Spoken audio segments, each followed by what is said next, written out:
1 kilo आटा के लिए, 1 किलो गेहूं के लिए आज वे तड़पते हुए दिखाई देते हैं। जितनी पाकिस्तान की आबादी है उससे बड़ी आबादी को मोदी जी ने 10 वर्ष में गरीबी रेखा से ऊपर उठा करके एक खुशहाल जीवन की ओर अग्रसर किया है।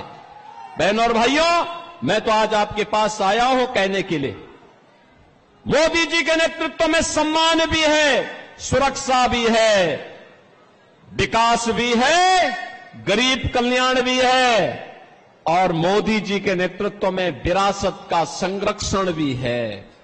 आप सोचो, अयोध्या में राम मंदिर का निर्माण कोई सोचता था?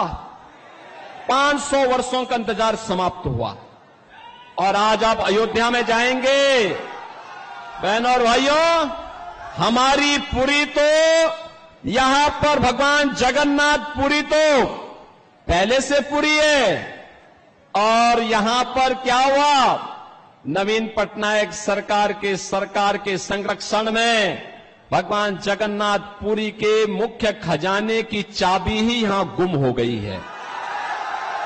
भगवान के खजाने में भी डकैती डाल दे रहे हैं। यानी केवल लैंड माफिया और सैंड माफिया ही नहीं है, अब भगवान के खजाने में भी ये लोग सेंध लगा रहे हैं। और आप आइए थोड़ा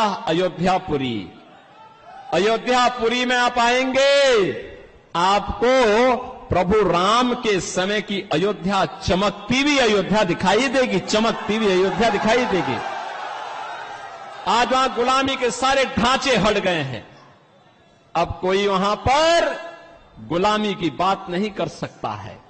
अब तो अयोध्या में जय श्री राम के ही नारे लगते हैं।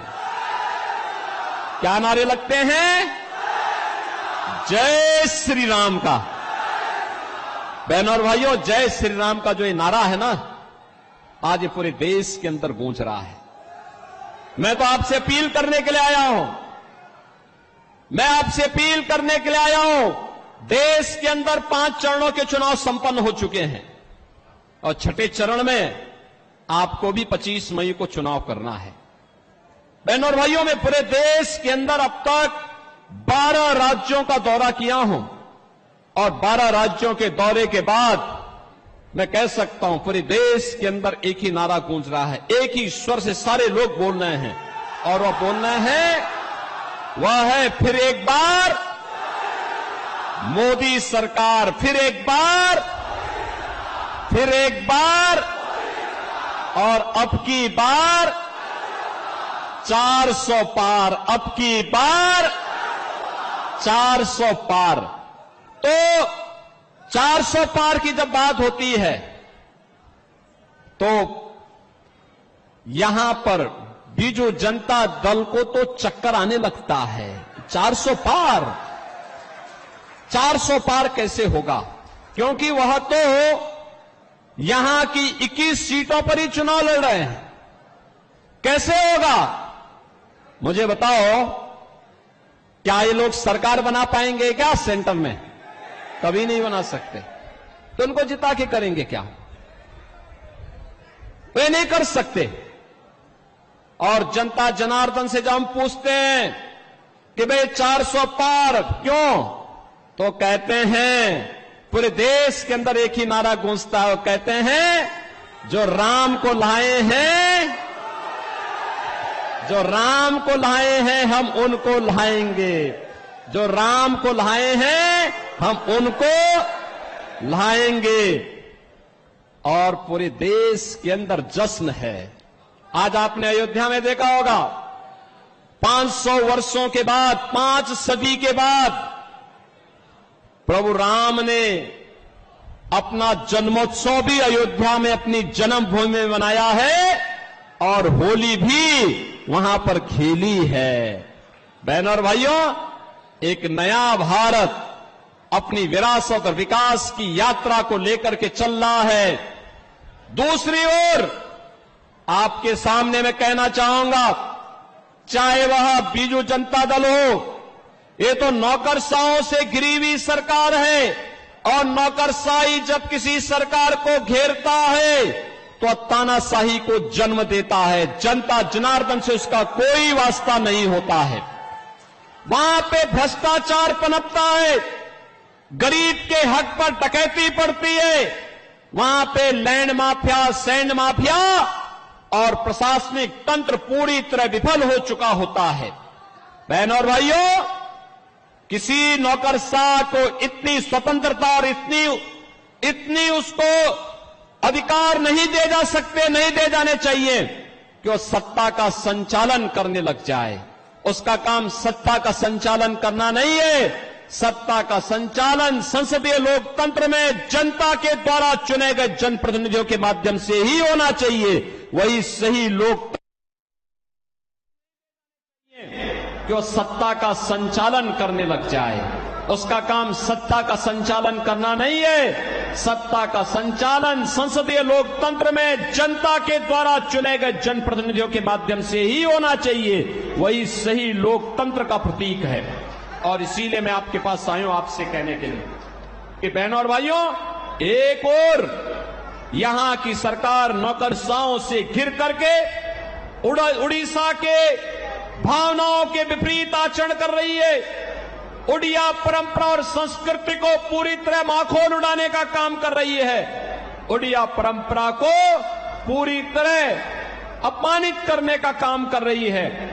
और दूसरी ओर देश के अंदर इंडी गठबंधन है, वे सब क्या करने जा रहे हैं? उनके द्वारा जिस प्रकार का कार्य किया जा रहा है, और मैं तो आज धन्यवाद देना चाहूंगा कोलकाता हाई कोर्ट को, जिसने टीएमसी की सरकार के द्वारा 2010 से लेकर के लगातार मुस्लिमों को ओबीसी की जातियों में जबरन शामिल करके उन्हें ओबीसी के आरक्षण में घुसपैठ करने का एक षड्यंत्र किया था। कोलकाता हाई कोर्ट ने एक महत्वपूर्ण फैसले में टीएमसी के सरकार के इन सभी फैसलों को पलट के कहा कि नहीं, भारत के अंदर धर्म के आधार पर आरक्षण नहीं हो सकता। आरक्षण पर बाबा साहब भीमराव अंबेडकर का जो मंतव्य है वो अंतिम मंतव्य है। हमें उसका संविधान की उन भावनाओं का पालन करना चाहिए। बहनों और भाइयों, धार्मिक आधार पर आरक्षण यह भारत की संविधान की मूल भावनाओं के विपरीत है। अनुसूचित जाति, जनजाति और पिछड़ी जाति के लोगों को ही आरक्षण का लाभ मिलना चाहिए और वह भी भारतीय मूल के होने चाहिए। लेकिन ये कांग्रेस हो, टीएमसी हो, बीजेडी हो, ये जितने भी दल हैं, ये तुष्टीकरण की पराकाष्ठा पे चढ़ करके कभी स्वामी लक्ष्मणानंद जी के हत्यारों को संरक्षण देने का काम करते हैं, कहीं पर ये लोग अनुसूचित जाति, जनजाति और पिछड़ी जाति के आरक्षण के अधिकारों पर घुसपैठ करना चाहते हैं। इनके मैनिफेस्टो को अगर आप देखेंगे आपको भी लगेगा ये मैनिफेस्टो भारत के किसी राष्ट्रीय दल के या किसी दल के हैं। आश्चर्य होता है, ऐसे लगता है जैसे किसी मुस्लिम लीग का मैनिफेस्टो हो। इनके द्वारा लगातार भारत की भावनाओं के विरुद्ध आचरण करने का प्रयास हो रहा है। इनके द्वारा जिस प्रकार की बातें कही जाती हैं, वरासत टैक्स की वकालत की जाती है, बहनों और भाइयों, इसको स्वीकार नहीं किया जाना चाहिए, कतई स्वीकार नहीं किया जाना चाहिए। चाहे वह कांग्रेस हो, टीएमसी हो, बीजेडी हो या फिर इंडी गठबंधन से जुड़ा हुआ कोई भी अन्य घटक हो, ये पूरी तरह भारत विरोधी आचरण इन लोगों का है। इनकी नीतियां आतंकवाद को, नक्सलवाद को बढ़ावा देने वाला है, मतांतरण को बढ़ावा देने वाला है, अराजकता को, भ्रष्टाचार को बढ़ावा देने वाला है, गरीब के हक पर डकैती डालने वाला है। और इसलिए भारतीय जनता पार्टी आपके पास आई है। मोदी जी के नेतृत्व में पूरे देश के अंदर भारतीय जनता पार्टी के पक्ष में जो लहर है अब वो सुनामी बन चुकी है। और आप देखना 4 जून को जब परिणाम आएंगे तो 4 जून के परिणाम में अब की बार 400 पार का लक्ष्य पूरा होगा। मैं बहनों और भाइयों आप सबसे अपील करूंगा, यहां पर संबित पात्रा हमारे लोकसभा के लिए भारतीय जनता पार्टी के कैंडिडेट के रूप में आपके बीच में हैं और मैं तो आपसे अपील करूंगा संबित पात्रा को यहां से मेंबर ऑफ पार्लियामेंट जिता करके भेजिए। आप देखना जगन्नाथपुरी की कायाकल्प ऐसे ही वे करेंगे जैसे अयोध्या का हुआ है और काशी का हुआ है। हम लोग सपोर्ट करेंगे, उनको पूरा समर्थन करेंगे और मैं तो कहूंगा संबित पात्रा जी से भी कहूंगा और पृथ्वीराज हरिचंदन जी से भी कहूंगा कि चुनाव के बाद हमारे पुरी के इन बहनों और भाइयों को लेकर के एक बार अयोध्या धाम का भी दर्शन करने के लिए आए, अयोध्या का दर्शन करने के लिए आए। अयोध्या में हम स्वागत करेंगे क्योंकि पुरी के लोग आएंगे तो हमारे लिए मेहमान होंगे, क्योंकि हमारे भगवान जगन्नाथपुरी से मां भगवती के इस धाम से जब वहां पधारेंगे तो हमारे लिए तो अतिथि होंगे। और आप देखेंगे जब डबल इंजन की सरकार काम करती है तो विकास कैसे बुलेट ट्रेन की स्पीड से आगे बढ़ती है, इसका नजारा आपको यहां पर भी देखने को मिलेगा। और इसलिए मैं आप सबसे अपील करूंगा, भारतीय जनता पार्टी के हमारे सभी कैंडिडेट डॉक्टर संबित पात्रा को यहां पे पार्लियामेंट्री कॉन्स्टिट्यूंसी के लिए और श्री पृथ्वीराज हरिचंदन को यहां की असेंबली के कैंडिडेट के रूप में कमल चुनाव चिन्ह पर भारतीय जनता पार्टी के प्रत्याशियों को भारी बहुमत से विजयी बनाने की मैं आपसे अपील करता हूं। आप इन्हें जिता करके भेजेंगे, पुरी जिता के भेजेगा, चिल्का जिता के भेजेगा, सभी लोग सहमत हैं, कमल खिलेगा, फिर से खिलेगा। और संबित पात्रा आपके पक्ष को देश के अंदर देखो किस मजबूती के साथ रखते हैं। आप देखते होंगे प्रभावी ढंग से अपनी बात को रखते हैं।